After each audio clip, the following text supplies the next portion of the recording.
Hello and welcome to the Football 365 transfer gossip video thing. Let's get cracking. We start today then with Romelu Lukaku to Chelsea. Chelsea have given up on Erling Haaland, it seems, but it does seem like they may well get a deal over the line for their former striker.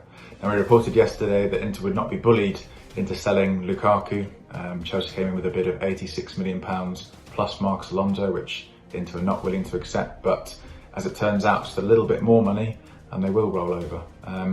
Not entirely sure what Marcos Alonso will feel about Inter being willing to accept £100 million rather than 86 million plus himself. Seems a little bit harsh, but there you go. It seems as though Inter do need to balance their books further after selling Achraf Hakimi. It didn't look as though they were keen on letting the player they consider their star man to leave, possibly more willing to let the other striker, Lautaro Martinez, leave the club. But if offers aren't forthcoming for Martinez, then they will take this £100 million for Lukaku. It'll be fascinating to see him back in the Prem next year. And despite Romelu Lukaku saying he's happy at Inter Milan and proud of the way he helped the club to the first title in 10 years or so, it appears that he's quite keen on a return to the Premier League, in fact, and to Chelsea in particular. Unfinished business is the line in a lot of reports this morning. In truth, he barely started visits to Stamford Bridge. It was 10 appearances totalling under 200 minutes in his time with the Blues, spending most of his time at Chelsea on loan at other clubs before seeing a permanent move away. But another line in the reports is he wants to show you the real deal in West London. So it's not only Chelsea that want this deal to go through, but it appears Romelu Lukaku is quite keen as well. Now, it's been widely reported that Arsenal are keen on a creative midfielder, linked heavily with James Maddison. There was reports yesterday they were offering a player plus cash offer for him.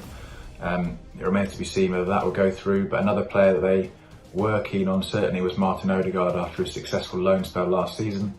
He returned to Real Madrid, but it appears now that Real Madrid are willing to let him leave, either on loan or on a permanent deal with a buyback clause.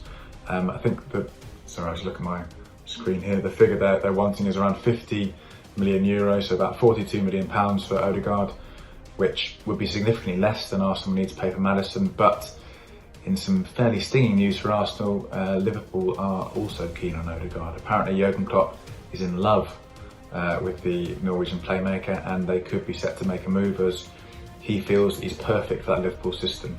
Chelsea are also mentioned in this report, so if Arsenal are keen on getting Odegaard, they will face competition for his signature. An amusing line in one of the reports this morning: could Ismail Assar line up alongside Leon Bailey and Jack Grealish in a thrilling front line for Aston Villa this season? Well, no, for a couple of reasons. Firstly, there is no Ollie Watkins in that front three, and you'd expect a striker to be spearheading that attack. And secondly, Jack Grealish looks, if reports to be believed, increasingly likely to join Man City, so won't be available to play in that front line. But the report was about Ismail Assar, so they're assuming that Leon Bailey is going to join Villa. I think that deal is all but done, and they want to add another speedy winger to their ranks if this report is to be believed. £28 million is apparently what Watford want for Sarr, who has been linked with Liverpool in the past, but Jurgen Klopp seems to have turned his attention elsewhere. So Villa could have a free run to sign Sarr and continue to spend money they haven't yet got for Jack Grealish.